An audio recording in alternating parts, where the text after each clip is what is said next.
Hello and welcome.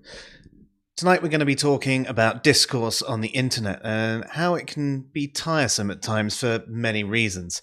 We've discussed in the past a number of different ways that this can happen, from the various barriers that can happen through language, even if you are speaking the same language, the various levels of education that someone might have had or understanding of a particular topic, private language, in-group bias, cognitive bias, and all sorts. But tonight we are going to broach the subject from a different angle. Many things on our lives, especially on the internet, have been gamified in some way. Music review sites, for example, encourage reviewing with experience and rewards, and ordering a pizza earns you free slices. Going to your grocery shop or ordering your groceries online gives you points and coupons, which can give you discounts elsewhere and give you more power. And it seems that atheism itself has been gamified too. You want to know how? Well, stick around.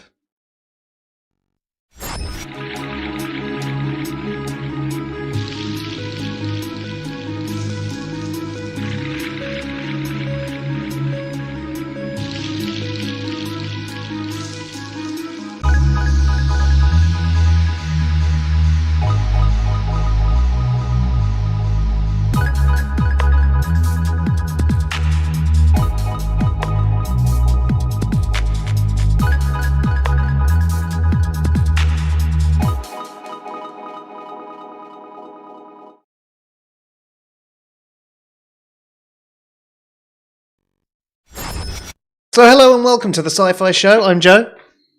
And I'm Dave. And it's been a while since we've been streaming. I do apologise for that. I actually managed to get out of the country and have a brief week away. It wasn't long enough and it was more tiring than being at home, but it was absolutely wonderful.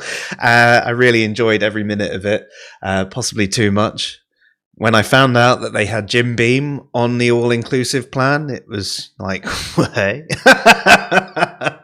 Obviously, I didn't get too smashed. I did have kids, but it was, it was just like, oh, yeah, you can go to the disco, girls. You can go to the disco. That's showing through up as green. That shouldn't be green. Sorry. So I'm just looking at something over on the other screen, and it's not appearing correctly. But yes, it was like, yeah, girls, go on, let's go to the nighttime disco, and the bar people loved me because apparently I was the only person that tipped. So they just started pouring me really, really, really large measures. But anyway, Dave, it's been a while since we've had a proper chat as well. So how are you? I'm not too bad. Had a bit of a health thing at the beginning of the week, but seems to have passed again now. So. Well, that's excellent. I'm glad that you are feeling a bit better, and that we can do this topic as well. And hopefully you will continue to go from strength to strength as well. Yeah, that doesn't sound like me. We'll have you running by next year.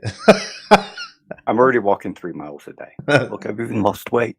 Oh, good on you, mate. I thought you just shaved. No, that helps too. But yeah, I've lost about a stone, I think. Good on you. It's, difficult at the best of times, though, isn't it? New dog. So. Yes, the new pup. Walk her 3 times a day. How's she doing? Really good. Yeah? She's a very affectionate puppy. Oh, who wonderful. hates cats with a passion. Good. Good with people, though? Yeah, brilliant with people. She loves everybody. She has a bad habit of going up to strangers and just like jumping on them and like saying, "Pet me, pet me, pet me." But other than that, all good. Yeah, definitely. Got an assignment coming up in a couple of weeks. Oh yeah, and I'll be away. I won't be able to do a Thursday stream on the week of the 5th. Week of the 5th, okay. Because I'm house sitting and dog sitting for my sister. Okay. She's taking the grandkids to Lapland to see Santa. Yeah, fair.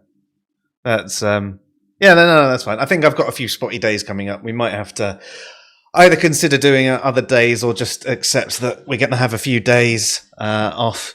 And your assignments and everything like that. How's that all been going? Pretty good. I haven't studied for about a week and a half or 2 weeks. I've been kind of lazy in that respect. But I can normally do a week's worth of study in a day or two, so it's fine. Yeah, fair. And our wonderful audience. It's nice to see so many of you here right at the start. We didn't expect anyone to remember us after being off for so long, so it is nice to see so many of you here. So thank you very much, all of you. How have you all been? What have I missed in the internet world? You know, I'm terrible at keeping up with everything anyway. I did manage to find out that they've let Trump back into Twitter, and no one cares really. Yeah, you know the amusing thing about that? Well, He's not even allowed back on Twitter because he's got like a sole contract to his True Social. So he's not actually allowed back on Twitter because of his contract with True Social, as far as I know. Brilliant. So it was all just pomp and ceremony to make Elon Musk look like the savior of the alt-right. Fantastic. Even better.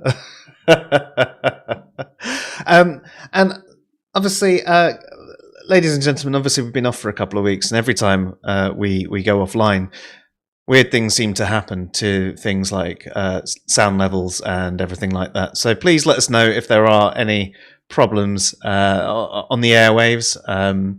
I'm looking at my mic levels, and they look like they're coming through much hotter than they used to. But let me know if it sounds particularly awful, and I'll have a quick look at things. If not, I'll take that offline and try and get it sorted for the next stream. Hopefully it's not too painful and I'm not sounding like I'm shouting any more than I usually do with my overly booming voice. But anyway, it's nice to have a catch up.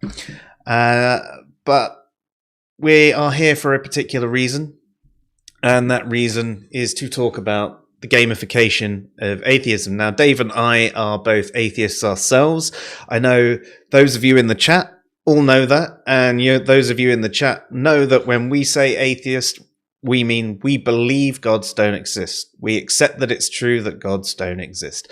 But there are other definitions of atheism, and we will be covering off all sorts of atheists within this. We're not saying that you can't use atheism a certain way. We have our preference, we have our justifications for our preference, but this particular topic will cover all sorts of atheism and the gamification of it. Now, Dave, would you like to take it away and let us know sort of what inspired you to address this topic in the first place? Yep. So I came across a philosopher called, I'm going to butcher his name now because it's a Vietnamese name, but it's C.T. Nguyen. I can't really find anyone who pronounces his name, and the only person I found pronounced it like that and said, I probably butchered your name, so I'm going to say I probably butchered his name too. And he talks about the seduction of clarity and the gamification of social media, or discourse on social media, and basically how it's damaging to quality discussion, quality debate, quality discourse, because you're narrowing it down to this kind of really narrow field. So it's all about numbers. It's not about giving the best argument. It's about getting the most likes, getting the most shares. I mean, one of the popular things you hear is, oh, that post got ratioed. Doesn't matter whether they made a good argument. What matters is the ratings. And so I kind of when I was watching it, I could kind of relate a lot of what he was saying to what I see in the atheist community on social media. And I thought it might be interesting to discuss some of the things that we see in there. Like, here's a pretty basic example. Now, in gaming, it's all about the points, isn't it? Mm-hmm. But also in some, it's about the leveling up. Mm-hmm.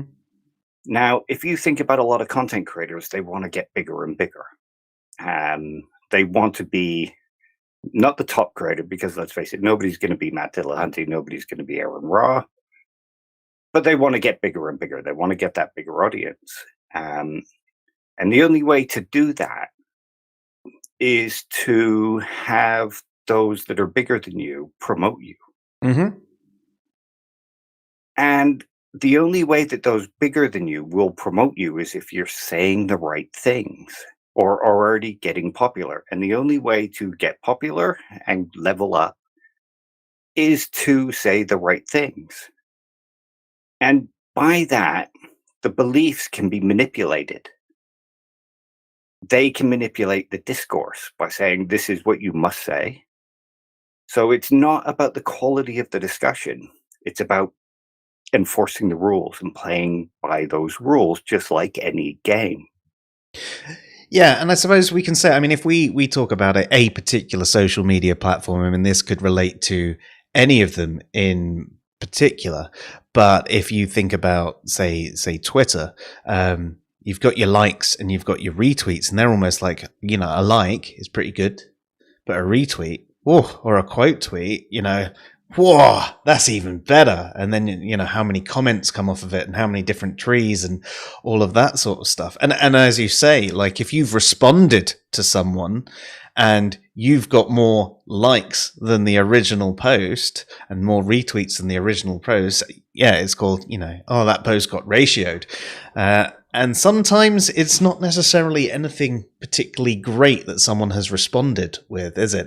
It can sometimes be that you can't prove a negative. Yeah, or something and that'll like get that. you hundreds of likes. Yeah. And the person who says, actually, you can, here's the thing in logic, that will get a lot of comments telling you you're wrong, but it won't get you any likes. And then the ones who get the likes get promoted because they've scored the most. They level up, ding, and all of a sudden, with all of that comes more followers, and with more followers becomes more opportunity. Exactly. And I mean, how many times have we heard, like, they can't be a very good atheist channel, like speaking about us. Oh, yeah. To another person with a bald, shiny head that we know. You know who I mean. I mean, there's lots of people that could relate to. He's a badly spelt infidel. Okay, yes. Yeah. Yes. Right, yeah. The one that sort of looks like that clown. Yeah, basically. Well, when we were arguing with him, people were saying, well, he must be the better one because he's got thousands of likes, and you must not be a very good channel and not know very much because you don't have that many followers.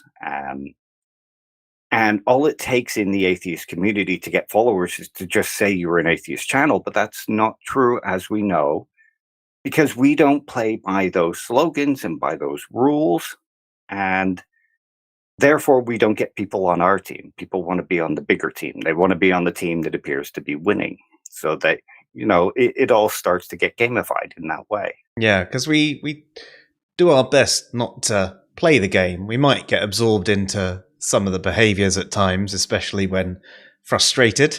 But we try not to play the game. We try not to say the things that will get one popular. We try to say the right thing, even if it's going to end up with being ignored, because it's a little bit of integrity, just a little bit. Now, there's a point that's come through from a Flamo here. It says you can get the big guys to promote you by attacking you too. And I think that's right. If you say the wrong enough thing, so I think the problem that a channel like us has is the fact that we're not saying the wrong enough thing to have enough of the other atheist channels care about us enough to say to come and attack us, right? We're not saying, well, we can prove gods exist. There you go. We're not saying, oh yeah, the world's only 6,000 years old or anything like that. We believe gods don't exist, and they'll hear that and they'll go, well, yeah, they're just stupid for thinking that, or something like that. So we're not necessarily saying anything against them. And if they were to actually put out some of our stuff where we were correcting poor logic and the like from other atheists, it would only reflect badly on them. So they probably don't do that. It's probably safer for them to ignore us, because if they ignore us, nothing happens. Well, I mean, we have had it where we've jumped into a debate where a bigger content creator or a bigger Twitter user has said something, and they will quote tweet what we say, mock us, and this is something that comes in a little bit later that I'll talk about. But they'll mock us, and then their followers will come to us to attack us. Yeah. Turning it into like this game where go and scare them away. I've taken some notes because Ben mentions echo chambers, and that there is a thing, and it's a really good point. And this is because of kind of echo chambers. Now, T breaks up two things here. Now, in social media, you can have an echo chamber or a filter bubble. Mm. And I think a lot of people exist in filter bubbles where they're just not hearing the other side. All the people they speak to, all the people they follow, they all tend to have sort of similar beliefs, but it's not quite the same as an echo chamber. No, a filter bubble is closer to what we talk about when we speak about epistemic bubbles. Yeah, exactly. But the way he puts echo chambers is echo chambers are structures where those inside are taught to distrust outsiders. And an outsider is anyone that doesn't share your core beliefs. And that's what a lot of atheists that have this sort of gamification thing going on within atheism are in. Because how many times do you see when you correct another atheist, you will immediately be called a theist? Yeah, most definitely. You don't share their core beliefs, so therefore you must not be an atheist. Yeah. Yeah, do you see what I mean? And that's an echo chamber. And how often do you get blocked for continuing to argue with them? Even some of the bigger Twitter users have blocked us for correcting them after sending their fans after us. So they're creating that kind of echo chamber, and they're turning it into this game. And something to add to the quote tweet game that you're talking about there. Generally, when they do it, they take one tweet that's out of context and they misrepresent it and get their followers to go after it as well. So they completely misrepresent what you're saying. And generally, their followers won't listen to you if you say that's not actually what I said. But in one instance, I did actually say, this is a complete misrepresentation of what I said. And one of them turned around and said, oh no, I've just gone back through and had a look. And yeah, no, I see what you're saying. I understand. It's not exactly how I think about it, but yeah, that's fair enough. But that's only ever happened once in all the times that I've been quote tweeted and misrepresented. Every other time, it has been a case of just this dog pile of people and meme bombs and, yeah. And I think what you can take from that is the difference between somebody that exists in a filter bubble, because that person went back and he looked and they checked, and even though it went against what they believed, they took it on. But those stuck in the echo chambers will go back and go, that's against my core belief. That man's an outsider. I can't trust what he's saying. He's not on my team in this game. Therefore, he's the person I'm supposed to be competing against. Yeah. It's a good distinction, really. And it's something that I don't think really is something that people consider. I know that I would have, before watching that thing you sent me the other day, I'd have probably just grouped it all under echo chamber. I did before, yeah. It was a very useful distinction for me as well. Yeah. So if anyone else out there is wondering, there is a useful distinction between an echo chamber and a filter bubble. It's not always the same thing. just catching up with the chat quickly. I'll read out that thing that you said from Ben. He said, it's a form of tribalism that often manifests within this kind of echo chamber reinforcing gamification. It's the source of some behaviors where the atheist gets accused of being religious, which is what we were just discussing, and that happens quite a lot.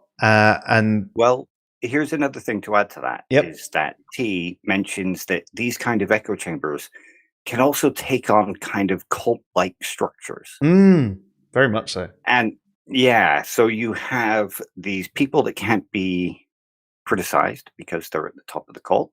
You think about what happens when you criticize Matt Dillahunty or you criticize some of the more common slogans. And they go after you. And things can't be questioned. You're blocked out. You're attacked. So I can see that as well. I mean, that it starts to take on this shape of a cult, even if those people don't see it. But most people inside a cult don't think they're in a cult. Yeah, that's they true. think everybody else is. Yeah. Same with the conspiracy. Everyone who doesn't agree with the conspiracy is part of the problem. I think it's just the way humans are wired, isn't it, really, unfortunately? Yeah. And there's another good thing that's mentioned here by T, is that inside those kind of structures, you also have preempted kind of attacks and defenses. So in like a conspiracy theory type thing, you'll have the guy at the head of the conspiracy theory saying, well, what I'm saying is right, and it's so right, those people are out to get me. And if you go out and look, they'll attack me all the time, even though I'm right. Remember that bit. And so they preempt those criticisms, yeah.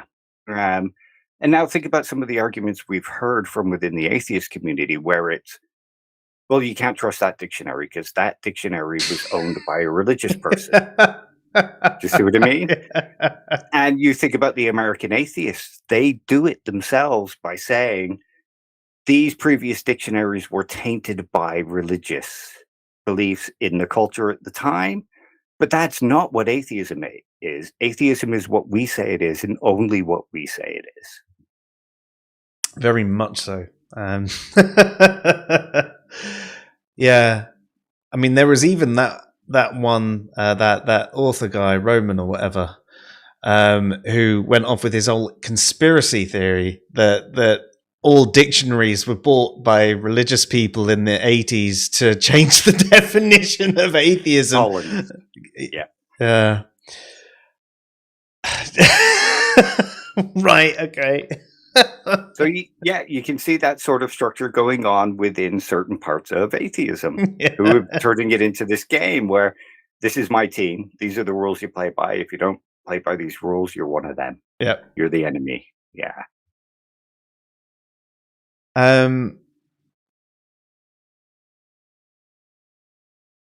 So he also says, what you're describing, Ari, the misrepresentation happened to Ben Watkins with the Twitter page Things Atheists Say.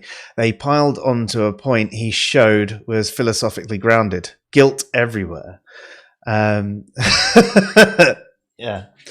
Yeah, you actually heard people say that kind of nonsense. Yes, Ben. I think I may have even quoted him in an article. I probably blanked out his name. No, in fact, where we do blank out most people, anyone that has a certain level of following and followers, we feel that there's a responsibility to let people know that they are doing certain things. And with that particular person, I think it was Roman Piso or something like that, wasn't it, Dave? And if you look at the article, there can be only one or something like that on Answers in Reason, or it's one of the English language barrier ones or something. I think it's the Highlander one. It was the Highlander fallacy one, wasn't it? Yeah, I'm sure it was that one. Anyway, it doesn't matter which one it was, but yeah, I'll have a look on the site later for you, Ben, and send you a link over. It genuinely thinks that there, loads of crazy things, loads of conspiracies.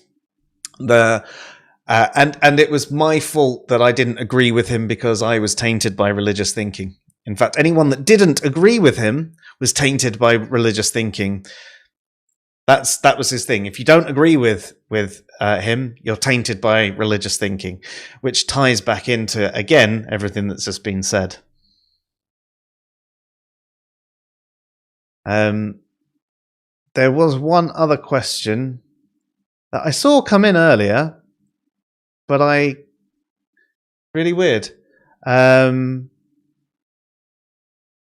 saw it come in and now I can't see it at all. It was from Kimmo. But something about reading something, and then I can't see it on my chat screen anymore. Never mind. Doesn't matter. Sorry. Say it again if you want, Kimmo. If not,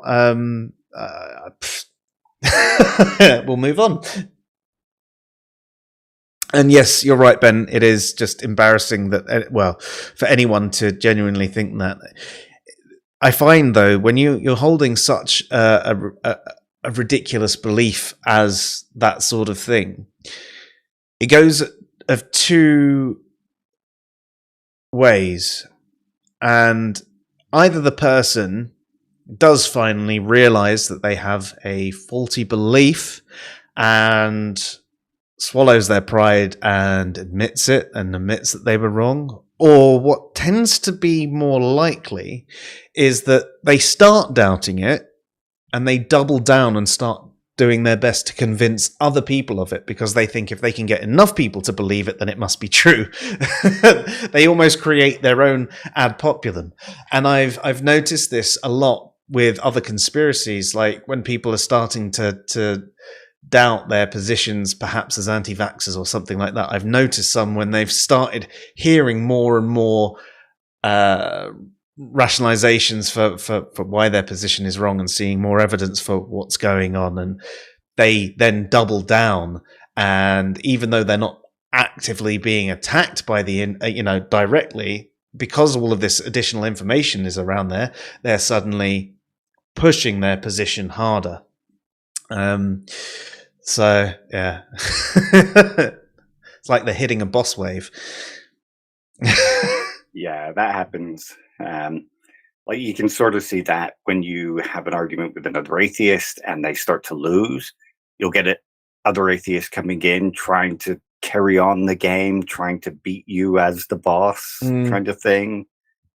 And so another way we can think of atheism as being gamified is, what does a game do? It offers you pleasure for playing by the rules, for winning and beating your opponent, and all that really matters is winning. Mm-hmm. In a lot of cases, there are games where it matters how you play the game. Those are some of the best RPGs. Mm-hmm. But when you think of a lot of games, it's just point scoring. It's getting to in a racing game, you got to cross the finish line as quickly as possible, that kind of thing. And you get pleasure from it. Mm-hmm. So if you think about a lot of atheist debates, that's all that matters is the winning. Mm-hmm. They get pleasure from winning. They get pleasure from bragging that they knocked down another theist or they put somebody else in their place. And so that's a good way to manipulate beliefs. If you get somebody to feel pleasure from winning these things, and the only thing that counts is winning, you can then start to offer them this structure of an argument that doesn't allow them to be lost. Now, you think about some of these, burden of proof is only on the theist. I don't have to make an argument. And if the theist can't convince you, then you've won.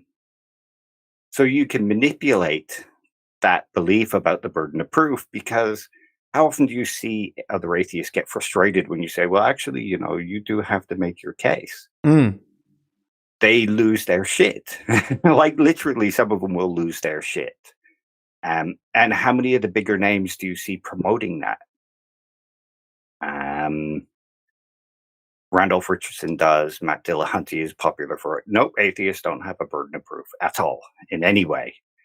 The burden of proof is only on the theist. So and people that's get because, enticed as by we've that. discussed in the past, just to call it back, is they're using the wrong burden of proof. For one, they're using the legal burden of proof, and they're sort of misrepresenting the legal burden of proof too. So so not only are they using the wrong burden of proof for a discussion, or even admitting the fact that the burden of proof doesn't apply to just a general conversation. They're using the legal burden of proof and using it incorrectly. And so this is all part of the game that Dave's talking about. They've manipulated one of the rules so that you can only win this game as an atheist. And therefore get constant pleasure. And another one, the big one, atheism is only a lack of belief. How often is that? I'm not making any claims. I don't have to put forward a position. It's up to you to put forward the position and for me to agree with it. I don't agree with it, therefore I have won the game. Mm-hmm. And how many atheists lose their shit when you suggest that there's more than one definition of atheism? Yeah, clearly a theist. Yeah. And that's one of the things in a game. You want to simplify everything as much as possible. And in a game, you want quantitative things, not qualitative things. It's not about the quality of the argument. It's about the number of times you can win using that argument. Much like someone that meme bombs. Yes, exactly. I've dropped this meme, I won. Or you think about fallacy bingo. Ha, straw man, I've won. But no, because that wasn't a straw man. That was just an argument. Or, ad hominem. No, I was just making fun of you. But they think they go away leaving that argument feeling as if they've won and getting pleasure from showing the other side how smart they are. See what I mean? Yep. Yeah, definitely. And when you simplify them that much and it gets them that much pleasure, they don't want to leave that. Mm-hmm. So they're stuck in that, and then they get stuck in the echo chamber, and then they can be manipulated even further. And one of the ways to get people on board and manipulate them is to give them not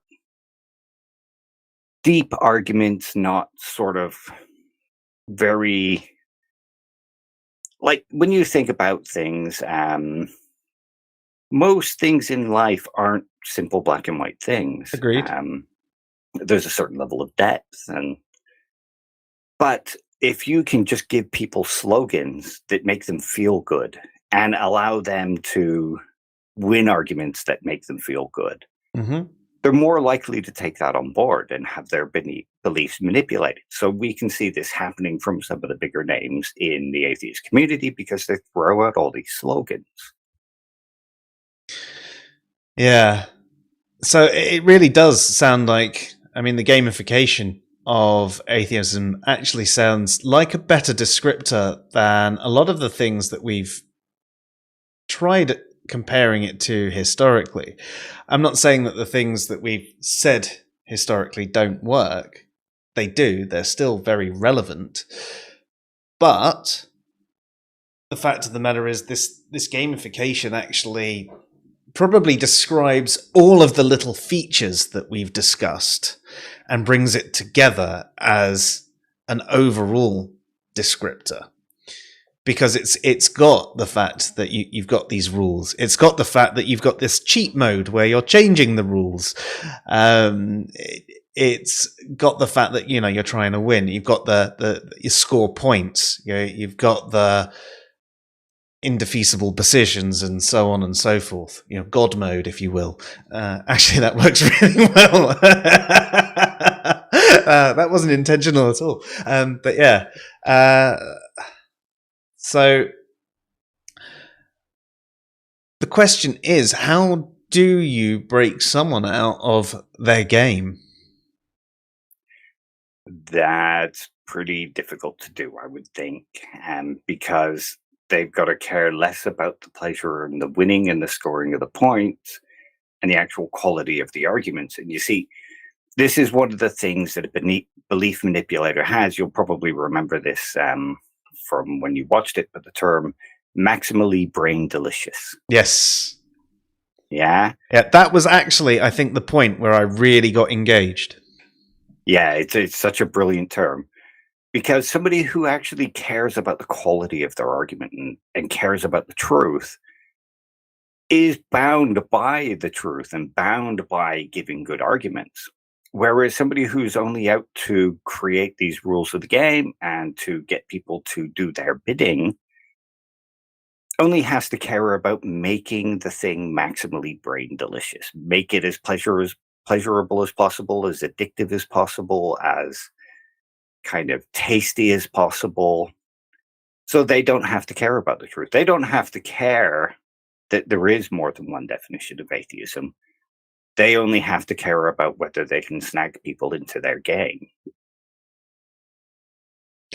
Yeah. So we're still stuck in the same issue that we've had with other discussions, is the fact that we're probably never going to get people to even realize that they're playing a game. And being manipulated by the people writing the rules of those games.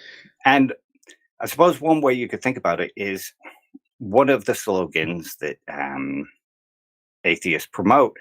I guess you have to kind of go for the slogans. I want to believe as many true things as possible and as few false things as possible. That's one put out by somebody who I could argue that manipulates the game and writes the rules.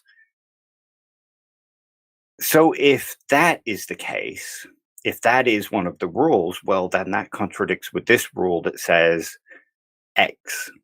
There is only one definition of atheism. Well, that's not true. And if you care about A over here believing as many true things as possible, then just winning the game shouldn't be the goal. It should be the truth. I suppose that's one way of pulling them out. But then, if it's that delicious and that addictive and gives them that much pleasure, I mean, you come home from a day of work, you're frustrated, you're angry, a bit bored, go on Twitter and show the theists who's the boss. Makes you feel good for a little bit. And you can do it on the phone on your way home if you're on the bus or the subway. De-stress before you actually get in from work. That makes it more addictive. Yeah.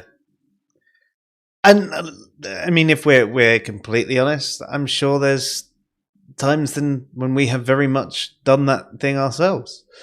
But yeah. Coming back to the chat briefly, right, you've got... so Mark says, should you play to the death? I mean, considering some of the people in the atheist community who say that theists should be locked in zoos, I think some of them are willing to play to the death. Yeah, but would they be willing to play to their own? See, the thing is, they've got God mode on. They're willing to hand out certificates to people in other countries so that they can be put to death, so long as they get their money for playing the game first. Yeah, that's amazing, isn't it? Have you guys heard about this? What's his name from the Atheist Alliance International? I can't remember what his name was. No, but basically... Bill Flavell. Nice one. Basically created these certificates that for a small fee you can have to prove that you're an atheist, and so therefore you don't have to pay anything to your church if you're in a church state, and you're not bound by Sharia law and all of that. And it's just like, have you even thought this through? In countries where you're in an Islamic state, do you know what they do to atheists? Yeah, they kill them. Right? And we're not saying that this is all Muslims and that's what all Muslims believe at all. No.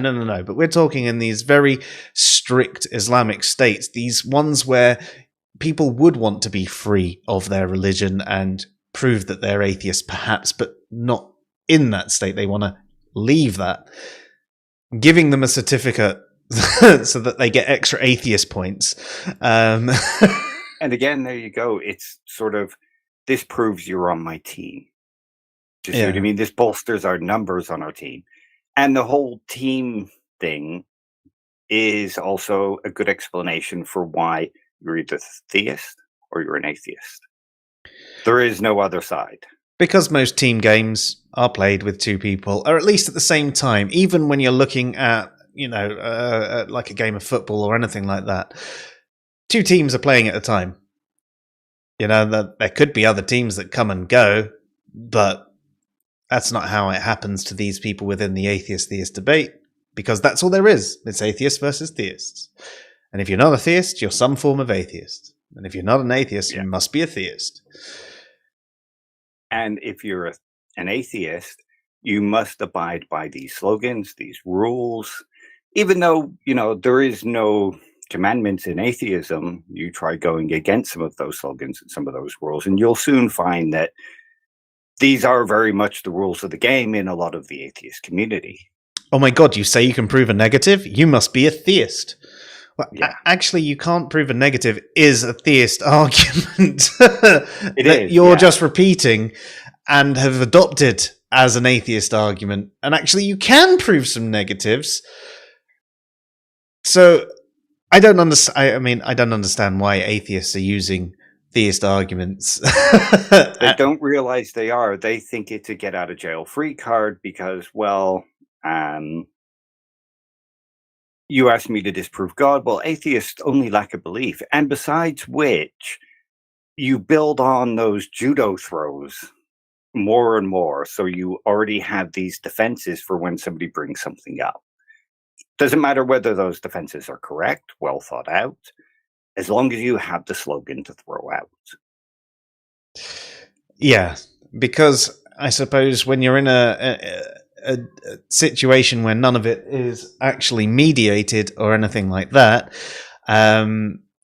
there is no way for someone objective, like someone moderating a debate, to say, well, actually that doesn't work, or they're not keeping score, so you think that you've won, and within a general conversation, that's all you really have. You're keeping score yourself, and that's another problem with this game, because everyone is keeping score themselves. It's not actually in something like a formal debate where you would have a moderator and things like that.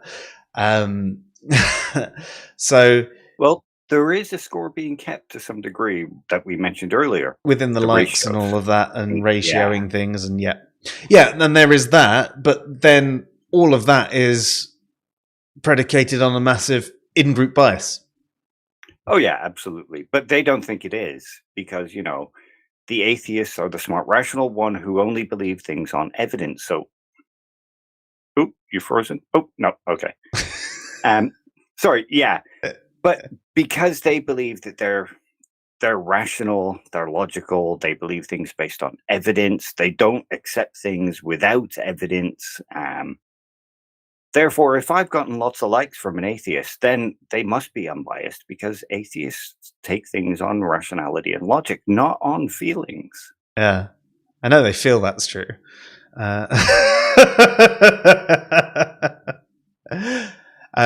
Gimmo brings up the paradox of games. They're only fun if you take them seriously, but if you take them seriously, they stop being games. You're not being a game, yeah. Ben's got a question. Do you think the urge or drive is going away? And if not, then is it pertinent to redirect it in better channeled and manifesting ways? I think for some it is, because we're seeing some other atheist content pop up now where, yes, they're criticizing religion, which is a good thing. Don't get me wrong. I think criticizing religion is good, because there is harms that religion causes. Yeah. But they're actually caring about the quality of the argument. There is still a lot of mocking. There's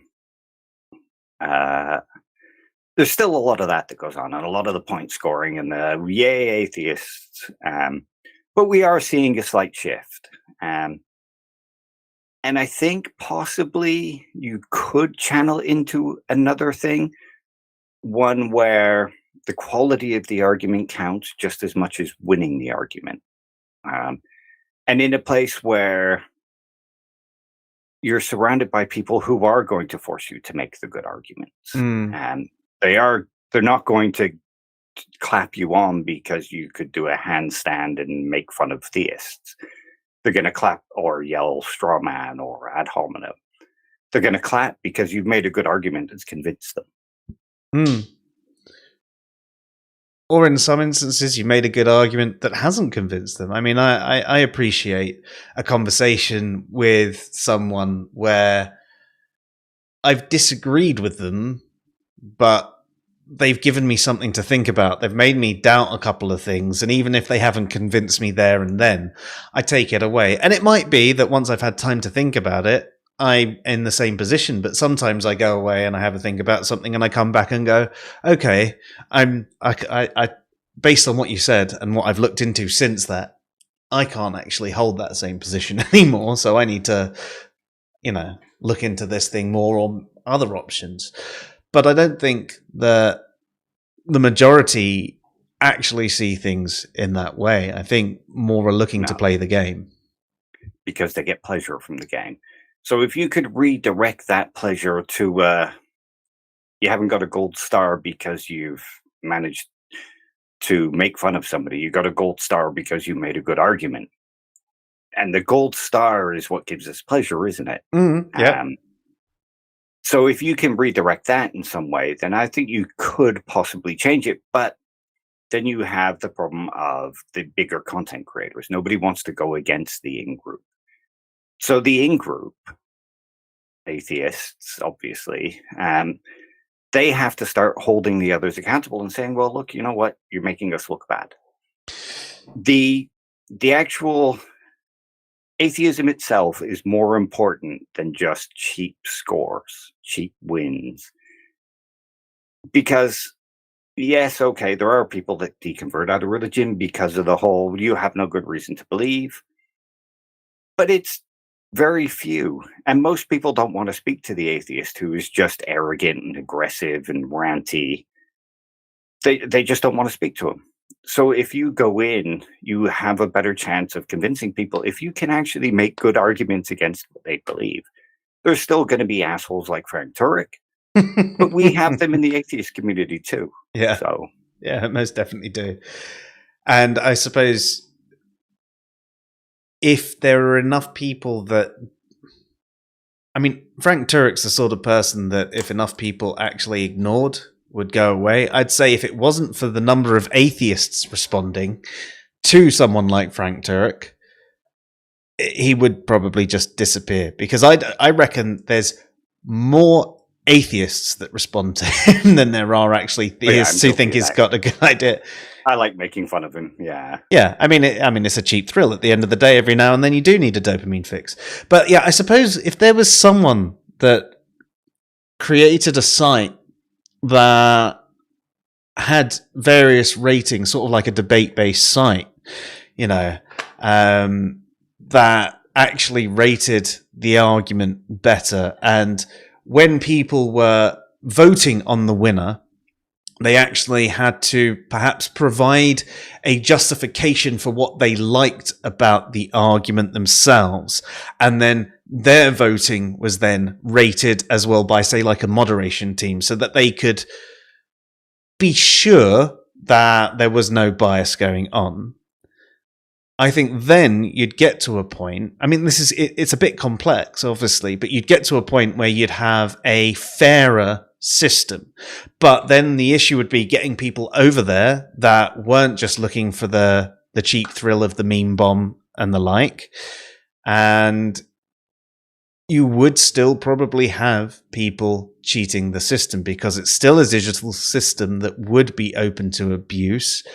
And it would be a lot of work for the moderators to really maintain that level. But I can see a way it could happen, and I can see it being largely positive. And even if it was open to abuse, it would be better than it would be now. Because if they were then to do sort of like a monthly award of best argument, it would then have to be reviewed by the debate team, wouldn't it? And they'd have to put it out. So I think what we're saying, Ben, is hurry up and get your site up and running. Was that subtle enough promo for you?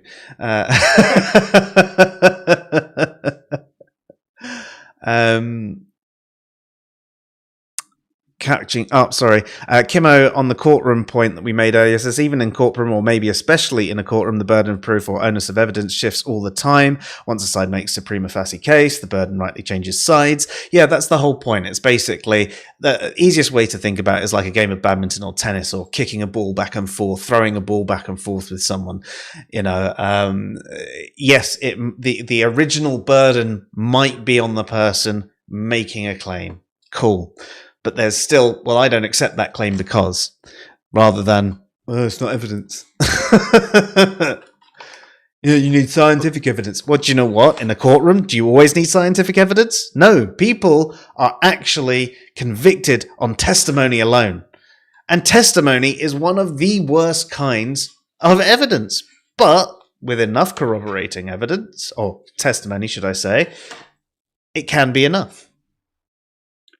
I mean, that's another good example of the sloganeering that we were talking about earlier, that allows people to have easy wins and get pleasure.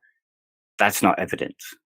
Therefore, your argument isn't good. Therefore, I've defeated your argument. I haven't had to do any work whatsoever. And then when the other side says, well, what is evidence? Scientific evidence. Okay. But what is that? Then you make you make the bar so high that it can never be jumped over. So you've built a wall. You've built the Great Wall of China around yourself to make sure that you are always in the middle of it and protected from any attack. Yeah. And there's another excellent one that T brings up in his thing. If you want to grab somebody into your game, and keep them trapped there, you can create a system where you condemn the other team in like really clear and simplistic ways. All theists are involved in child molestation. Like, how many times do you hear an atheist say, all theists hate gays? But that's not true. But you've created this kind of moral condemnation that then makes you feel smug and superior. Atheists use logic. We only believe things on evidence. We use rationality. We don't use feelings. We don't believe in imaginary things. So you create these slogans that trap you into the game and trap you into the team because you feel smug and superior to the other team. And if you take away those rules and those slogans, you take away that feeling of superiority. So people get trapped in that game. And that allows their beliefs to be manipulated even more. Yeah. Yeah, I can see it working. Brilliant agrees that it's fun to de-stress after work on Twitter. I do it.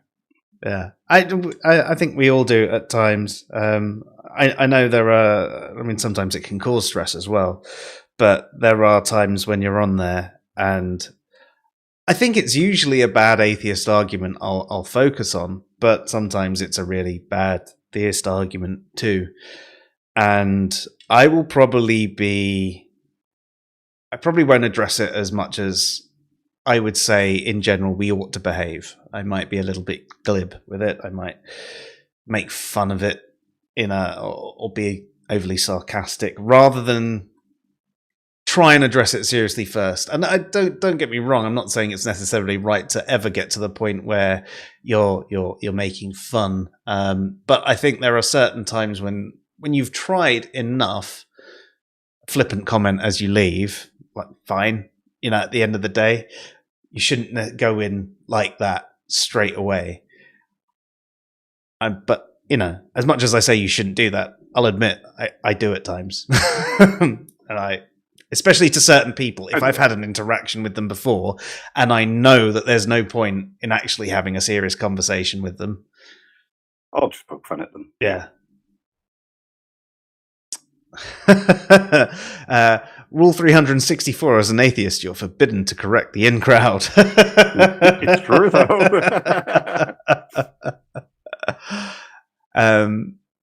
We should come up with the ACA core directives. We should. In fact, Dave, we were talking about a follow-up stream earlier. That could be part of the fun. It could, yeah. Pick out all the rules and, yeah. Oh, yeah, sorry. Quote. So, give it time. Theists will come for agnostics too. But I forgot. Expert atheists assure that agnostics don't exist. Knowledge versus belief. Knowledge versus belief. Repeat until you're dead inside. Yeah.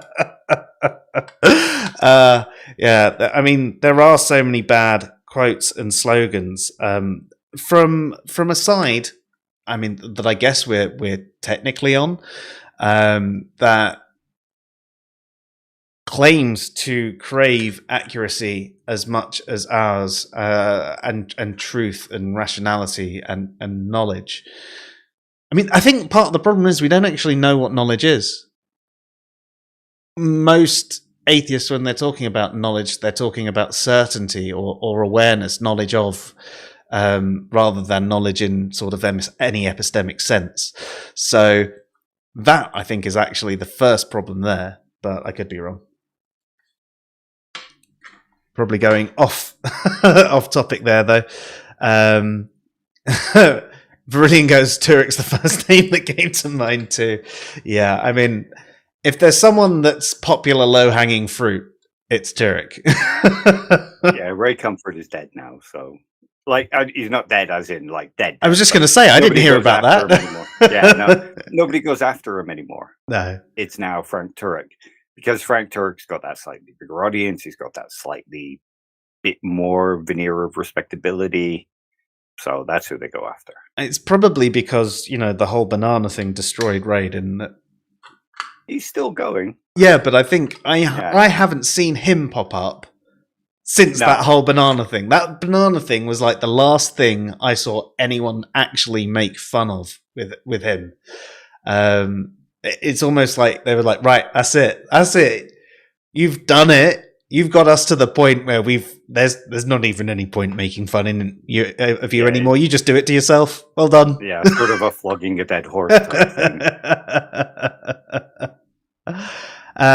Icarus, hey. Yes, yeah, we're 2 days late. Sorry. And Jeff, good to see you here as well. Twitter is distress, not de-stress. Yeah, it definitely could be described that way. It depends how seriously you take it. But yes. There we go. And Turek was quoting Ray Comfort recently, apparently. Oh dear. Well, that says it all. Is Turek a bad parody of Ray Comfort? Maybe. Or Ray Comfort straight man. Sorry? Like in a comedy duo, you've got the goof and the straight man. Yeah. Frank Turek is the straight man, Ray Comfort is the goof. Dear me. I do find it kind of funny that both like Ray Comfort and Ken Ham sort of ended up in the States. It's almost like, the Antipodeans were a bit too rational. So they had to send them over to America. Yeah, the only country religious enough now in the West for them that's still kind of white is America. And let's face it, look at the Christian nationalism thing going on. So they've always got an audience. They do. But I mean, Australia and New Zealand less so, but Australia does still have some very strong religious themes going through it. So the fact that they're too much for Australia really says something. I think on the whole, religion in Australia is much like it is in the UK. People are just like, yeah, whatever. But you do have some very strong. Apparently, Okay, I'm being corrected here by Ben. I'm giving those real Southerners far too much credit. There's been a rise of creationism in recent times. Oh dear. I mean, you could say the same about the UK. I mean, the only reason I ever heard of creationism was because I met a creationist in the UK, and I didn't believe that anyone actually believed this sort of thing. But it's such a small percentage of religious people especially when you're talking about a young Earth creationist. You might have a lot of old Earth creationists that accept all of science and just say it's God's plan, but God was the original spark, if you will. But when we're talking about creationism, we're generally talking about young Earth creationism. Just to be clear, so people know what we're saying. And yeah, it's one of those things that got me on the internet researching this stuff in the first place. And yeah, there are so many in America, like so many. And it's even then, it's only a small percentage, but it's a big enough thing to be a thing and affect schools and stuff like that, and laws, and people being homeschooled because of it. Whereas that's less likely to happen in other places. But yeah, if you're talking about there being a rise in creationism in Australia, I mean, this isn't something I've looked into myself, but I'll have to look into it now so I don't make another error like I just did. Thank you for the correction, Ben. But you won't go on to say they probably just saw a bigger market in the UK, USA fiscally. Yeah, I think that's a lot of cases. I don't necessarily know with either Ken or Ray, but I do think that a lot of the people who are promoting certain conspiracy theories do so because of the benefit to them rather than actually believing the conspiracy. I can't guarantee that to be actually true, obviously, but it is a feeling that there is definitely so many of them have products to sell. It's never, oh yeah, this is the conspiracy, we should try and do something about it. It's, here's the conspiracy, I've got this product to sell. And that's what makes me doubt their integrity with it. I'd still think they were wrong if they didn't have the product to sell, but at least I feel that they were being honest. I mean, that's just the way I feel about it. I could be completely off the mark there, but there you go. The last Prime Minister in Australia, Scott Morrison, was more Christian right-wing outwardly, noticeably so. Fair. Well, let's hope they sort that out. But I mean, you could even say the same thing to politics here. Some of our politicians, especially the Tories, can be very Christian and have very old traditionalist and somewhat bigoted ideas and ideals. And they don't really fit into the country anymore, but they're trying to get people behind them. And they might appeal to some older generations or some of the more misguided people that sit on Britain's first and all of that sort of stuff. So I can understand how it goes, but yeah.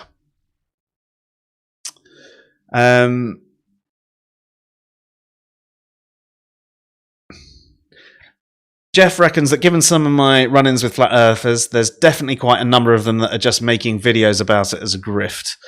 Yeah, I think especially with flat earth, it has to be. Because, well, I mean, it's not like it's a core belief that really affects their entirety of their lives, like, say, creationism could. I do believe that there are some people who wholeheartedly believe creationism true and want you to believe it. I find it hard to believe that or at least the majority of well-informed people can seriously be a flat earther and are not like doing it for a grift. I mean, I like it when you do see some of the flat earthers turn around and go, shit, actually, this is wrong. The more I look into it, the more I realize it is wrong.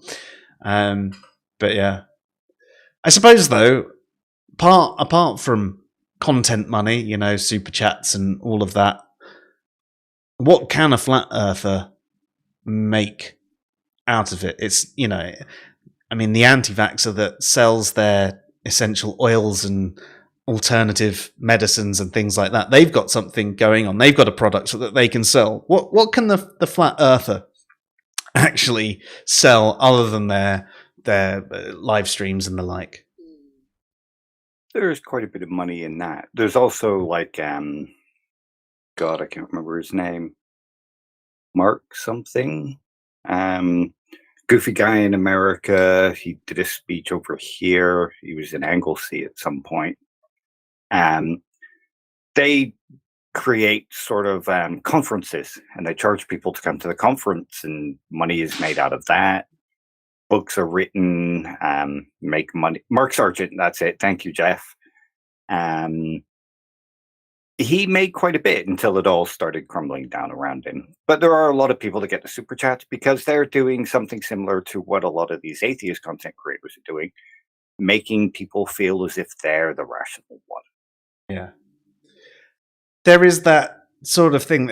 I think it's why people get involved in conspiracy theories, and it's why you can get a lot of intelligent people buying into conspiracy theories as well. We all like the feeling that we have some special knowledge that other people don't. And paranoia is built into us. You know, the way we evolved, we are prone to paranoia and superstition and things like that. So there is always part of us that feels like there is some sort of conspiracy going on, and actually having one where we go, aha, and being the one that knows about it and can tell other people about it, and aha, I'm the knowledgeable one. It's a pretty good feeling. It is. And I can understand people getting caught up in that sort of thing for those reasons. Yeah, I don't know. It's just certain conspiracies, I don't even know how they keep going. Like, I can even understand, even though I completely disagree with it, I can understand how the anti-vax thing keeps going. I can't understand how the flat earth keeps going. Like, there should be no reason for that one. Wolf, good to see you, dude. Here we go. Ben says, flat earthers are deep into the psychological feedback loop of being on the exclusive and exceptional outside, knowing the obvious truth which everyone else misses, and that exclusive club is desired. That's basically what I was sort of describing with that. It's just the fact that I don't know how that one maintains itself.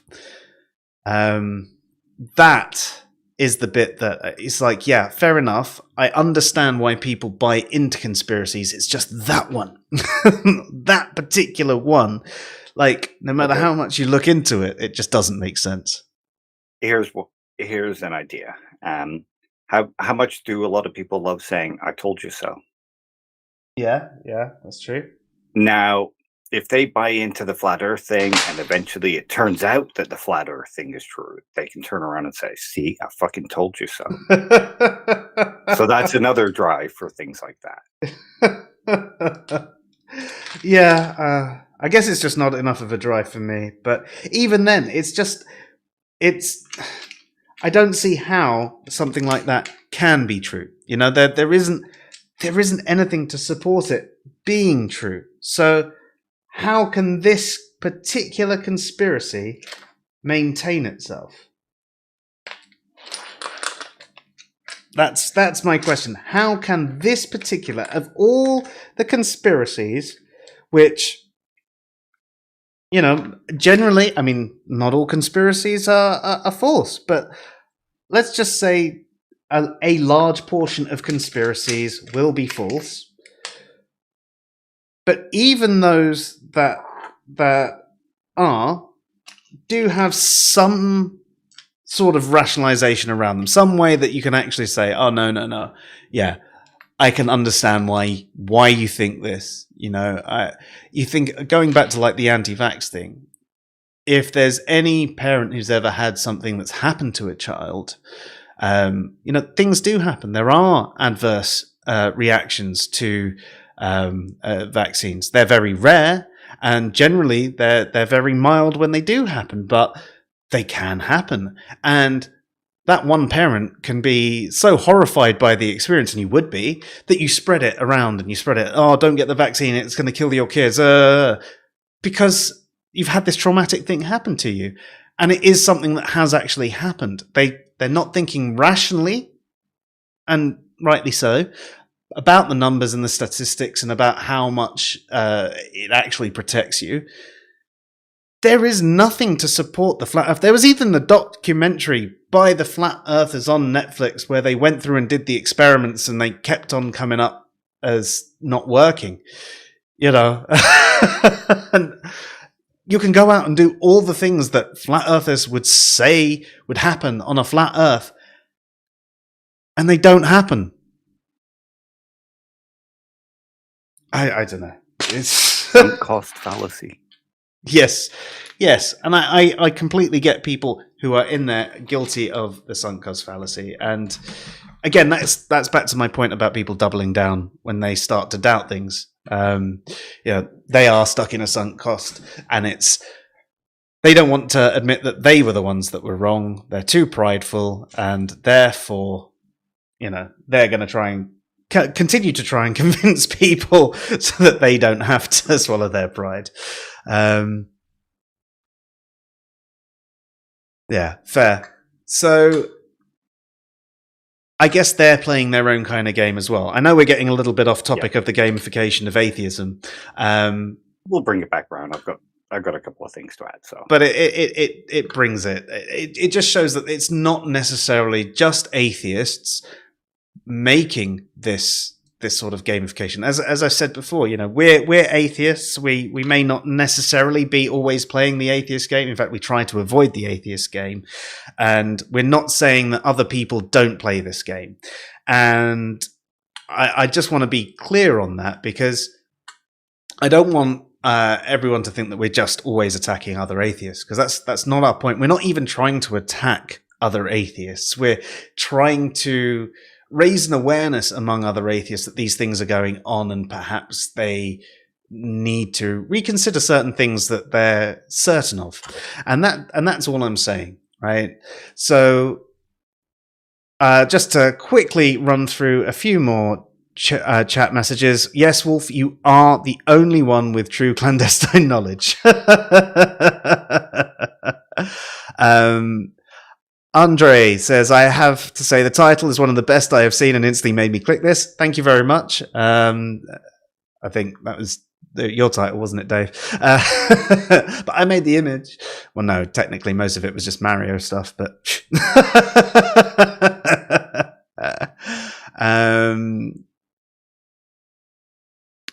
So, Andre, you want to ask, are we atheist or agnostic? We are atheist, and the way we use atheist is we believe gods don't exist. And, we just tend not to play the same atheist games. We don't think all theists are idiots, irrational, and all of that sort of thing. In fact, we try and correct a lot of atheists on their forms of logic, which don't seem to be quite as strong as they think it is. So, if you want a conversation with us, carrying back. So the difference is atheists actively say God doesn't exist. Not necessarily. So this is one of the things. You could get into the whole definition of atheism debate. So language is one of those things that evolves through common use. There are atheist and atheism are polysemous terms. Now, both Dave and I would say that an atheist is one that accepts the proposition of atheism. The proposition of atheism is that gods do not exist. And therefore, we would say that, all you have to do is accept it. You don't necessarily have to claim it's definitely true that no gods exist, just that you believe or you accept or that you think it is most likely, most probable that gods do not exist. And that is the position that we personally hold. But you will find it quite common, especially on the internet these days, and in fact, not much anywhere else. For atheists to say that it's just any form of not believing in gods.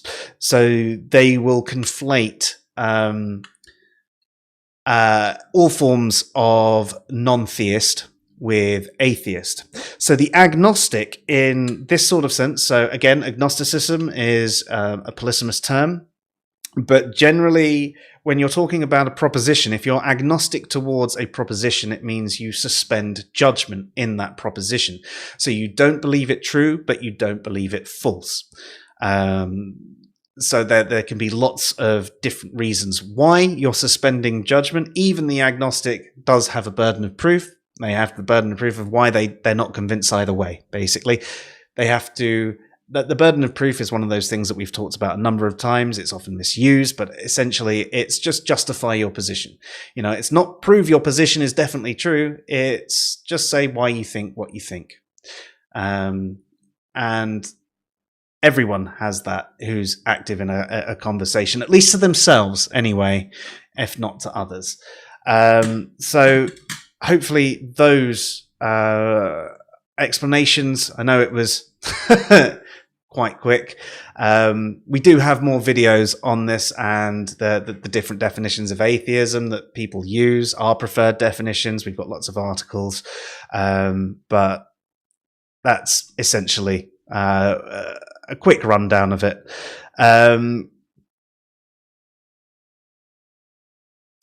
So just carrying on through it. Cool. I think we're pretty much back on track. What? How about that new Pokemon game? No clue. But if you want to buy me a copy, I'll give it a go.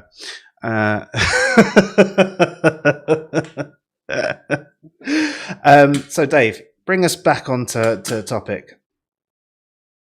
Okay, so what we were just talking about is condemning the other side in a way that makes you feel smug and superior. Now you think about a lot of atheist content, and especially a lot of the more popular atheist content, that's what it is. It's mocking the religious people, and what is one of the most common things in atheism, the ridiculous deserve to be ridiculed. Yeah, which we disagree with. Oh, yeah. But that's a popular slogan, as I was saying earlier about slogans bringing people in and trapping them in. And if you're going to trap somebody into your belief system, make them feel smug and superior. And you think about Matt Dillahunty with the whole hanging up on collars thing that makes people, he showed that theist, So they get caught up in that. Okay, and there's another idea that he brings up, which is sort of linked to this. Mm-hmm. And this is the idea of porn. Not porn as in, Pornhub or anything. Food porn and stuff like that. Yeah, food porn and stuff like that. And I've written down what he said because there's no way I can remember this. Porn is when you use a representation of X for immediate gratification, freed from the typical attending costs and consequences of actually engaging with X.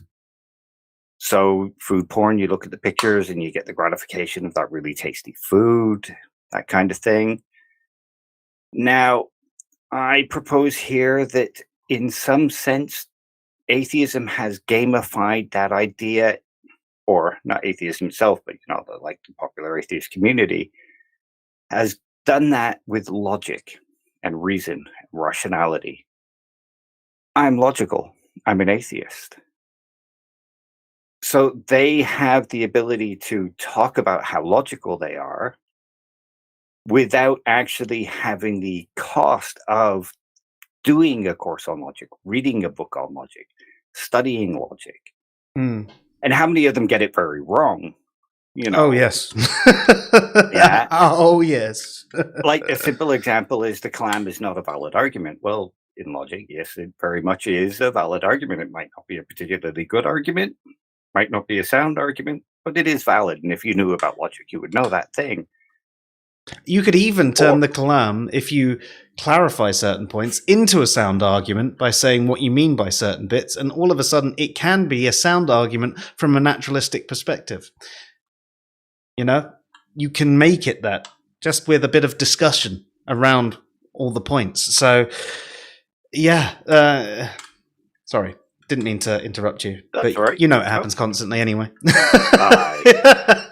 Well, the porn thing kind of ties back to the making you feel smug and superior. Well, I am smug and superior. I am a critical thinker and a skeptic. Doesn't matter that you don't do all the things that a skeptic does, because how many times do we see atheists not doubting a slogan like "You can't prove a negative"? Mm. So they're not having the attending costs of being a skeptic or of being rational or of being or of logic. So this gamified version of atheism gives them that pleasure, gives them that feeling of being the logical one. So again, this gamification describes the aesthetic skepticism that we've discussed in the past, and it explains the aesthetic skepticism that we were talking about in the past as well. I mean, this is brilliant, actually, when you think about it, because it has covered off everything. Yeah, it basically wraps it all up into a nice, neat package that, like, we've had all these ideas before, but never been able to round them up into a coherent sort of framework. And this kind of puts it all into that framework. So if you were really concerned with skepticism and with logic and all that, you would be open to the nuances of it. Yes.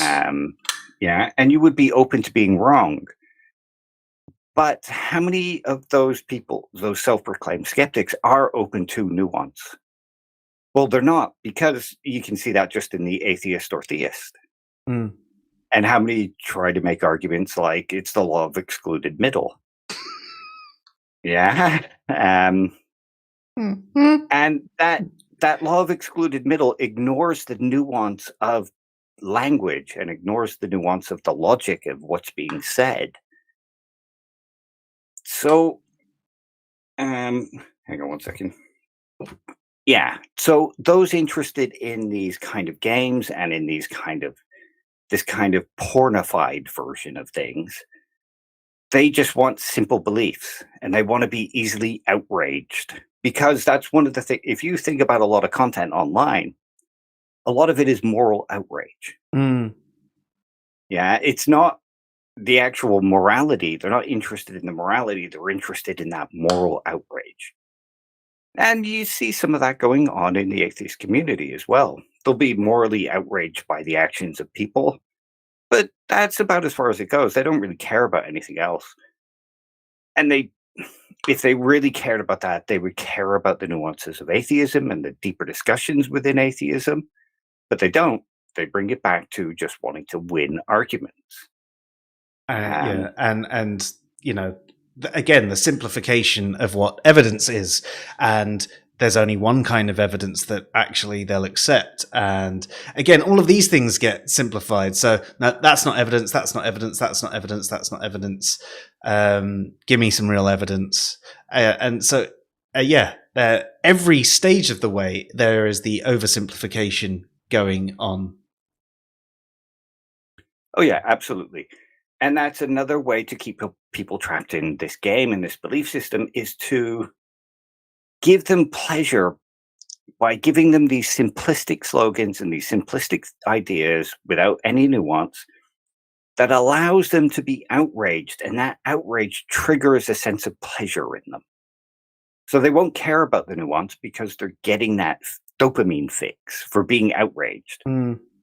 And how often do you see people in the atheist community, even when you don't say, I was having a discussion the other night where somebody posted a poll. Oh, last week, somebody posted a poll. Is belief in God misinformed, a lie? The typical kind of stuff. And I Yep. said, well, it's none of them unless you can offer pretty undoubtable proof that God doesn't exist, because they could just be mistaken. They're not lying, they're not cheating, they're not doing anything like that. And somebody jumped in and did the whole burden of proof is on the theists. And then when I corrected them on that, they said, well, all I'm saying is that I don't believe in God. And that's all I've said since the beginning. But his first post was telling me I needed to learn about fallacies and logic. So he moved the actual point of discussion to somewhere where he could keep that outrage and where he could move it into a place where he could get that dopamine fix from winning the argument. And that's what a lot of these arguments are intended to do, to create this outrage from atheists. And what's one of the things that happens when you're outraged? You're less likely to listen to the other side and to listen to nuance. Yeah. And actually, something you're saying is that the keep on winning thing, you notice this a lot as well. People actually just try and win the last message. They don't hold a consistent and coherent conversation. So you imagine on Twitter, they just actually find a way to argue against your last statement in a way that makes them feel superior, like they've won that one, and then they'll say something to that one and that one and that one, and they may well, if you actually read it down, have contradicted themselves and what they say tons of times. And if you try and address that, they say, no, you're taking it out of context. No, it's just the context of the conversation. Well, a perfect example is when you say, well, in philosophy, atheists described as so-and-so. Well, they're not the ones that get to tell me how to use language. You don't get to tell somebody else how they define themselves. And you go, And okay, then, that's fine. We agree with that. And then I defined atheism as a belief God doesn't. Well, that's not what atheism means. This is what atheism means, and only this. You don't get to define what words mean. Do you know what I mean? Yeah. So who does? Yeah, that's it. They'll just keep contradicting themselves because they're getting that pleasure from being outraged, and they're going to get that pleasure from winning the argument. So atheism has been gamified in that kind of way as well. Yeah. Yeah, I mean, the more we have this discussion, I know I keep saying it, but it just wraps up all of our ideas and discussions and things that we've been writing about and talking about for the last few years about problems within the atheist community into a nice little bubble of like a real explanation for all of them. And it's like where we've discussed things like, the avoidance of the burden of proof. And we can understand why someone might want to, avoid the burden of proof. But actually just saying, it's God mode in a game, it's a much easier way and debatably more accurate way to actually consider it. And there's a lot that you can draw from that, because you've got this whole idea of the gamification process that goes on. But I suppose, I don't know if this is coming in too early, Dave. I don't know how much more you want to discuss on this, but would you say there is more, but I'm thinking we should probably wrap it up a bit. Now we got a lot out. There's a couple more things I want to say, but yeah. Okay, well, I was just thinking, would you say that gamification is always a bad thing?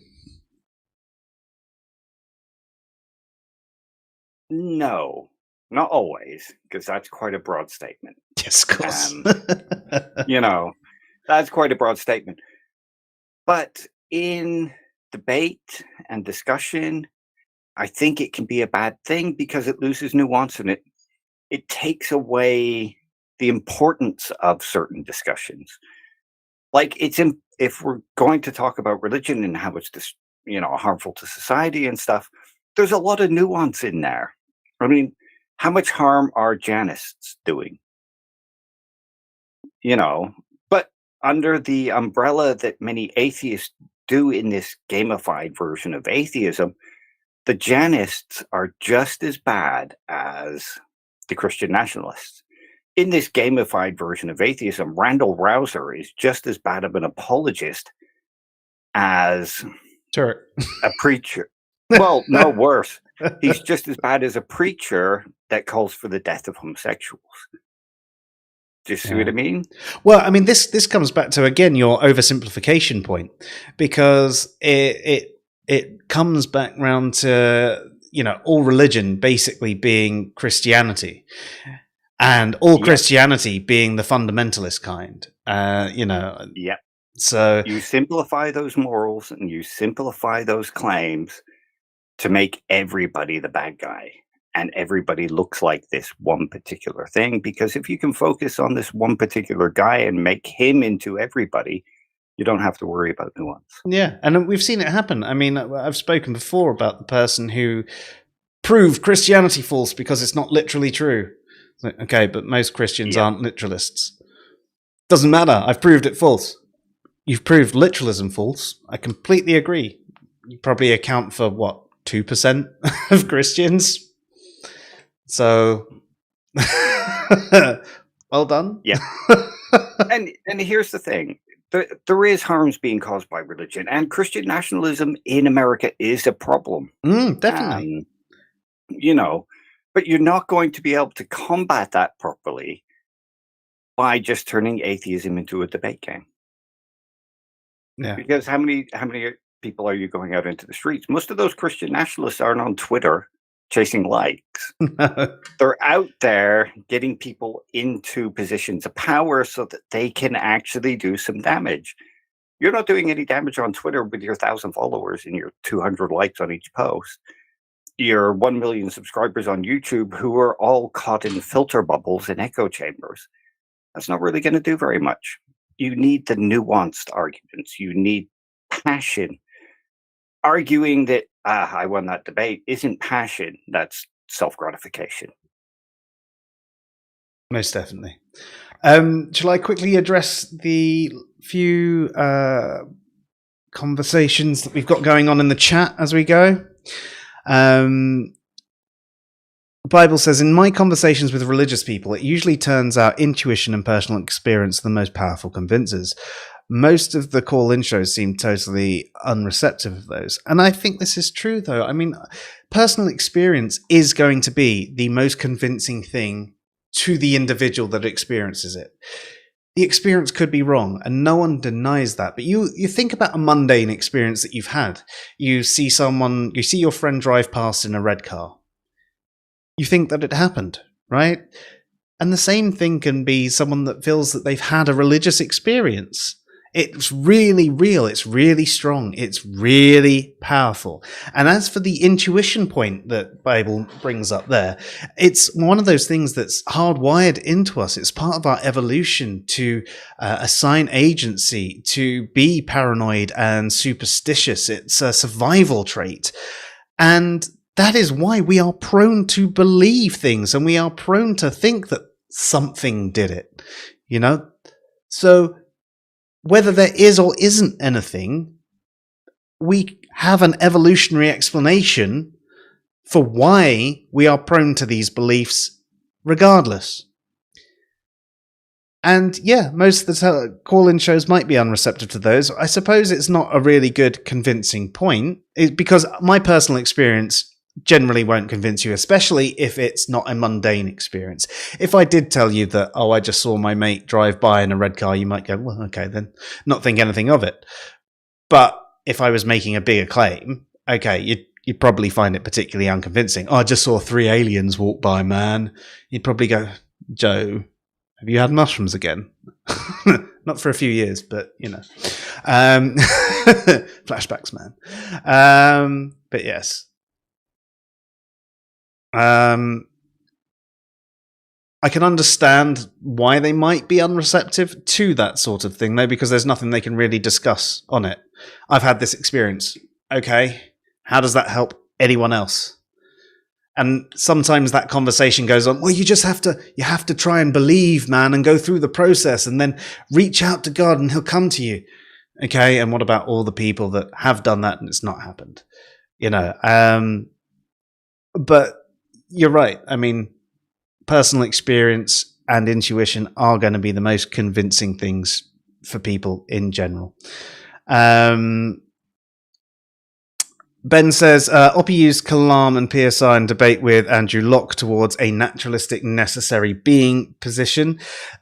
These kinds of syllogisms around cosmology are often just frameworks into which definitions are pushed. And that's great. You know, this is something that we've said before. The Kalam is basically just an opening statement in a court case for those that like the whole courtroom analogy and the burden of proof thing.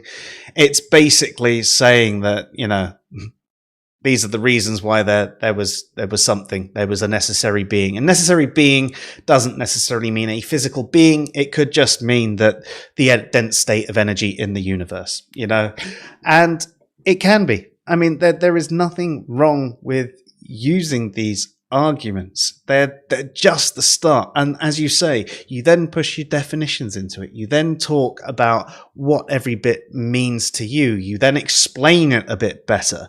I mean, a simple syllogism like that isn't really going to convince many people, right? Without the additional arguments that go with it. You know, all the people that go, well, it doesn't specify which God. Well, no, that's why you talk to the person, and that's the rest of the conversation that you have with them. And then you can turn around and say, well, actually, I accept the argument, but I think it's this. So how are we going to tell the difference between it being A or B? What's the better explanation? What has more explanatory power? Well, then we go on to other arguments and other syllogisms and things like that that then might open up different avenues. Anyway, I suppose it's a different game, though, when you're doing that, isn't it, Dave?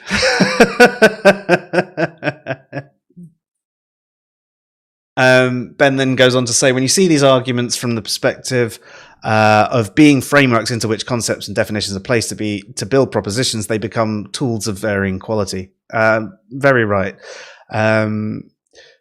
Wolf says, people are people. Being atheist doesn't make a person rational by default. No, you're absolutely right. But this is one of the games that go on. One of the rules that you often hear. Being an atheist makes you smart and rational and a skeptic and all those really good things. And the theist by default is the opposite. And that's one of these things that's often touted, these memes. And, you know, it's like how people go on about how atheists are more intelligent than theists on average, but it's literally on average a couple of IQ points, and it's a limited data set as well, but it's only a couple of IQ points, and they're only both in the particular data set are both slightly above average. I think the theist was like at 102 and the atheist was at 105. You know, and really, those points, they're nothing to really brag about. So, not unless you're me and have 142. It's all nonsense. My IQ's high enough to know that it's all nonsense. Yeah.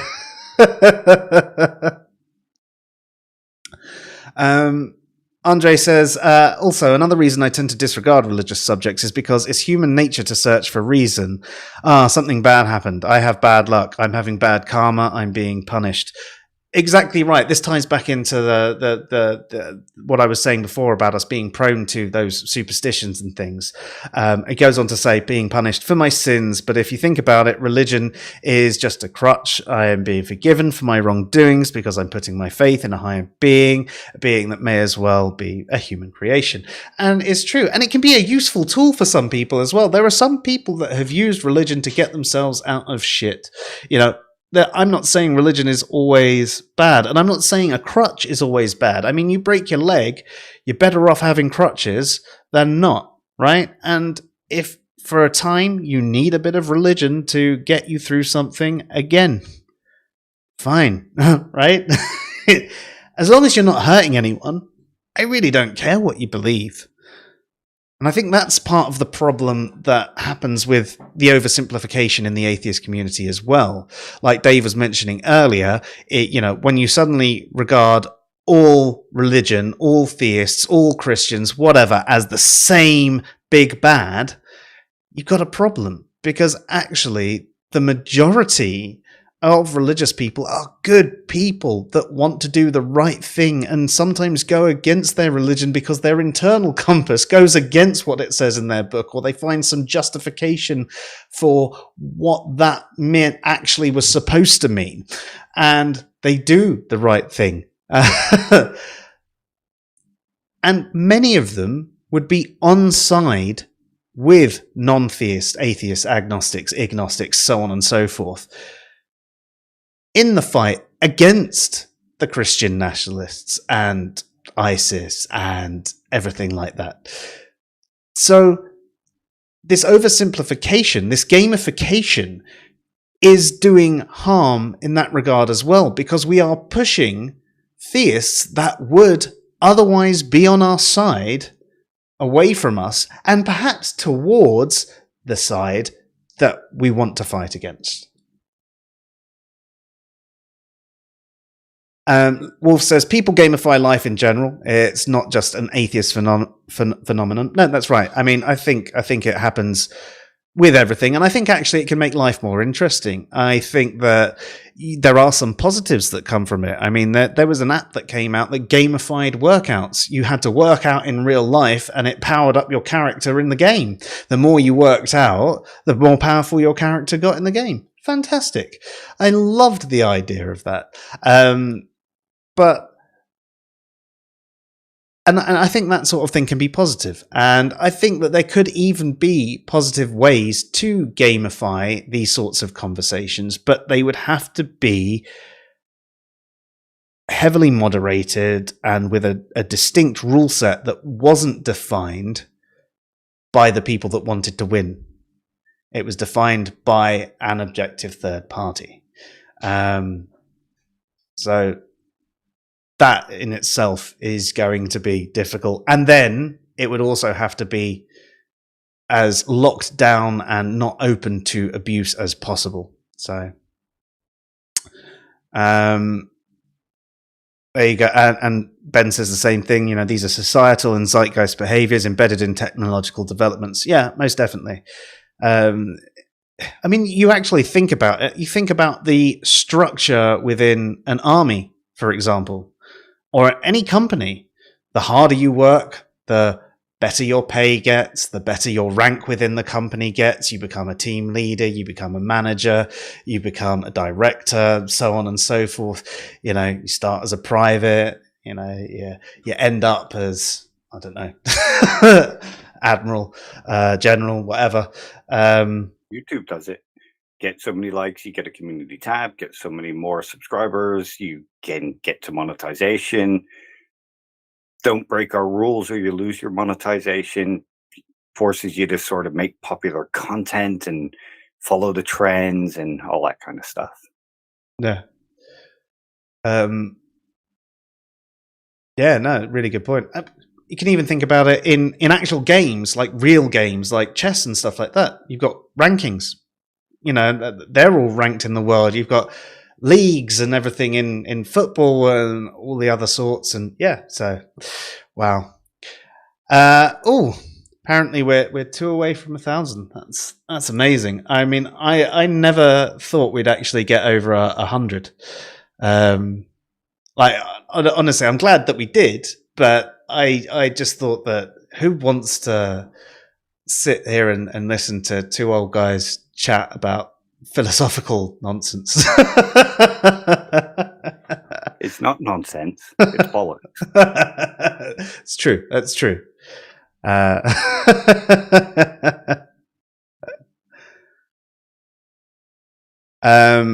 This is kind of off topic to the thing, but we started hearing about more people having addictions to drugs and depression and self-harm once the Western world was becoming less and less religious.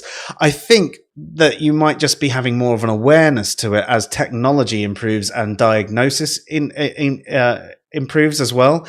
I mean, for example, certain things within neurodivergence, there were people talking about ADHD in the 1700s, but only recently has it become really like more researched.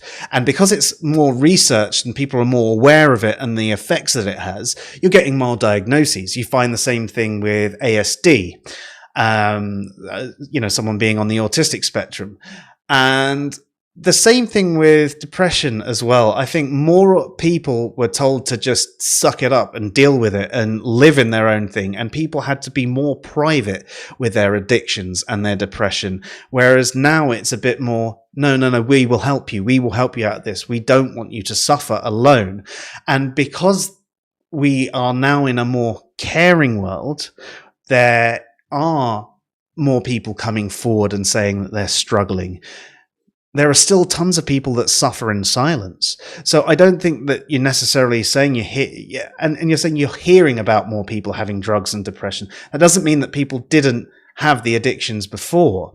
And also you're talking about a time when there's more technology. Before social media, you didn't really hear much about any of it at all. Before social media, a lot of people had never even heard of creationism. It doesn't mean that there's suddenly more creationists than there were. It's just you hear about it more.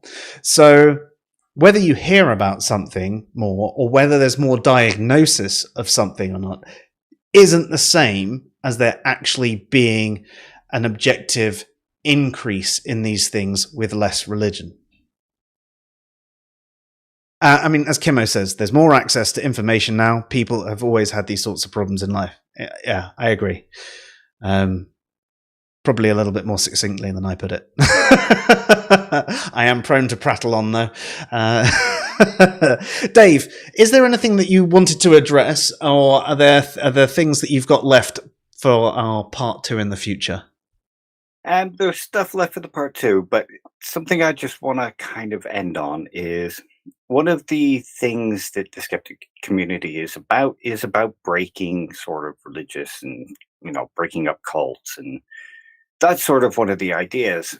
Now, as we've seen, gamification, or another thing is, we shouldn't manipulate people's beliefs, that kind of thing. So as we've looked at, or as we've seen, the gamification is used to manipulate people's beliefs and used to trap them into an echo chamber and cult-like structure. So the people promoting this gamification are guilty of manipulating people's beliefs. And they're usually grabbing people out of religion who are now wanting another structure because that's what they're used to.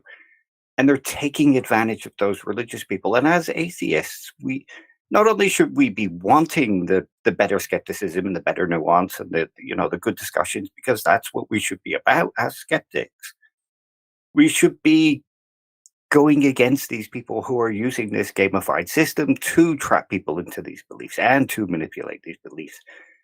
Because as far as I'm concerned, there's no difference between atheists using this system to manipulate people's beliefs and a religion manipulating people's beliefs. So we should be more outraged by these things happening. Most definitely. And I think there's also the fact that we should have more acknowledgement of the fact that there are certain things that religion does provide people, that whether you think you want it or not, that, a lot of people do need the community aspect. A lot of people do need the death rituals and the support and other things like that you do get from religion, and not having it, they look for it. And that's why people are open to having their beliefs twisted and manipulated by these people who are looking to do it. And if we actually had something else that we could provide them, if we actually had a proper atheist community that was looking to be a proper community rather than all the weak things that seem to come up, the opportunity for these people's beliefs being manipulated would be minimized as well. Oh yeah, absolutely. And this is one of the things I really got to give somebody like Godless Granny credit for, is that she is attempting to community build. Not just connect people to each other, but actually build a community where there's support and there's sort of progression in actually caring about how good the arguments are, not just winning the arguments. Yeah, most definitely. I haven't actually checked her out in a while, but all of you who haven't checked out Godless Granny, she's definitely worth checking out. And obviously, we've both been on a stream or two of hers as well. So if you want a familiar face, we're there. But she's got lots of other stuff going on that's generally quite good. And she's also someone who is up for a good conversation and open to the critique. And if you do say, well, I didn't really agree with that, but she goes, well, why? And she goes, oh, okay. Yeah. And she'll think on it. And it's nice to see that from someone, because generally you say that sort of thing to someone in the atheist community, and well, everything that happens that like we've described throughout the rest of the night. Yeah. It's similar to stuff we discussed earlier on, where you know you're caught in a game, and you know your beliefs are being manipulated. If you're being taught to believe one particular simple thing only and to never question it. Yeah, most definitely. So, Dave, on that, do you have any final thoughts or anything else for tonight? And Nope. no, okay. Well, we will definitely come back with a follow up to this in the future. There've been a couple of suggestions in the chat, and a couple of things Dave and I have already talked about that we'd like to address.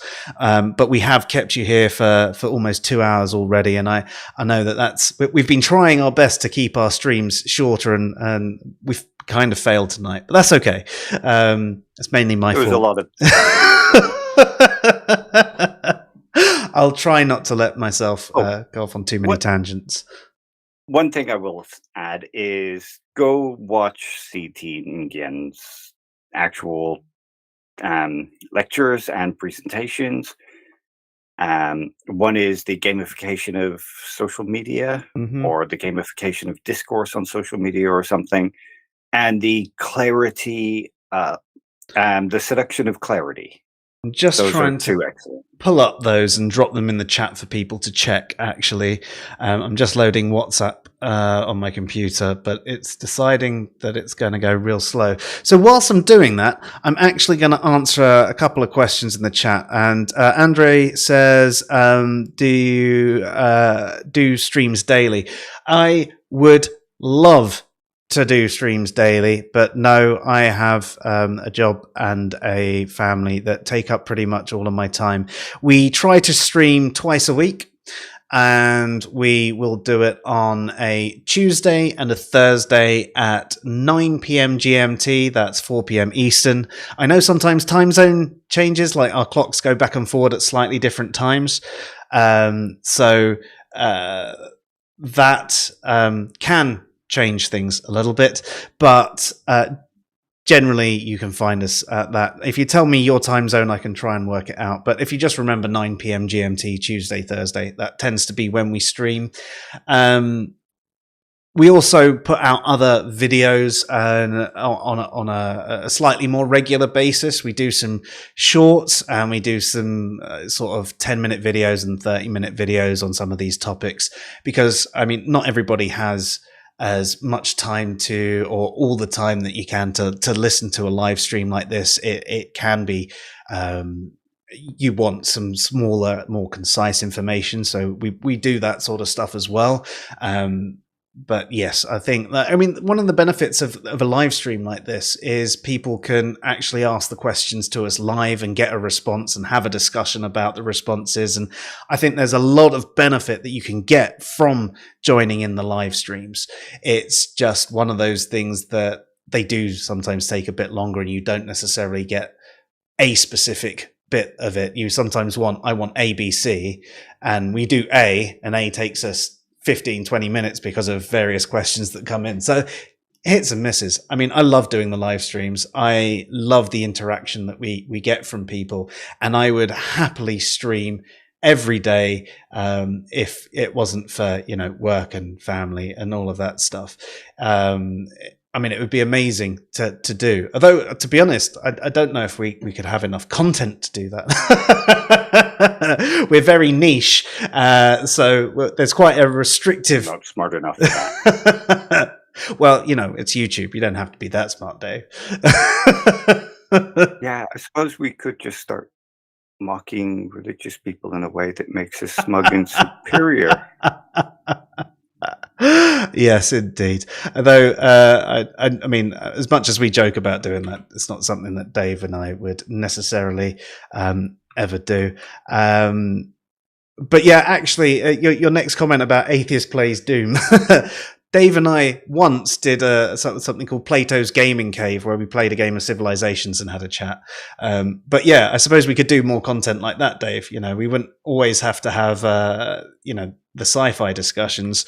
We could do the other stuff. So that first one is the gamification of social media, and that is the other one. I finally got it into the chat. I managed to just carry on chatting long enough to hooray. Yeah, I mean, it's his research, so he puts it way better than I ever could. I just found ways to link it to the actual atheist community and the way it's going.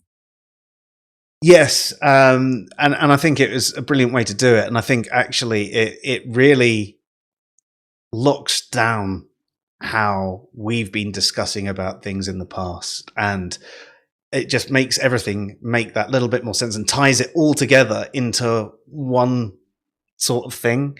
And The framework, yeah, and it may not be that for everyone. It may not actually be that that they're playing into it. They might inadvertently be playing to the rules rather than actively seeking likes and things like that. But that's the best way to trap people into a belief system, is to not let them know that they're playing the game, but to manipulate them in such a way that they are doing it, and they're like doing your bidding without them realizing. There's a whole Foucauldian thing that goes on there about the construction of like personalities and all that kind of stuff. So okay.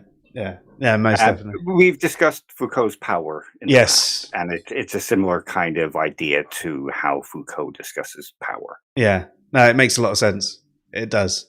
I mean, it ties into a lot of the future dystopia type things as well, doesn't it? It's all these Very people much. locked in a society where they're told they're happy and they don't realize they're not. And everything else. But yeah, awesome, Dave. Thank you so much for tonight. And obviously, thank you everybody who's actually joined in tonight. There's been a lot of fantastic comments in the chat. I'm sorry if I've missed any. And Ben, just to say what you're saying here, you're still a fan of re-envisioning gamification for positive ends. I think there's power embracing the psychological impulses to raise the minimum bar for the masses. Completely agree with you. It's like I was saying, I can envision a way that this conversation could be gamified in such a way that would have a positive use. And it's like there are those apps, like I mentioned, like that gamify your workouts. And there are plenty of there's ways to learn coding you code by playing a game, and you have to write little bits of code to pass the levels. What a fantastic way to learn code. I wish that had been around when I was younger. And so there's definite positives to gamification. I just don't think that in social media in general, atheism can be gamified in a positive way. You'd have to have a brand new site, some sort of site where people would go to debate things with some objective team. I mean, Ben, maybe you can come up with something that people could do. I mean, let me know if you have any ideas on that.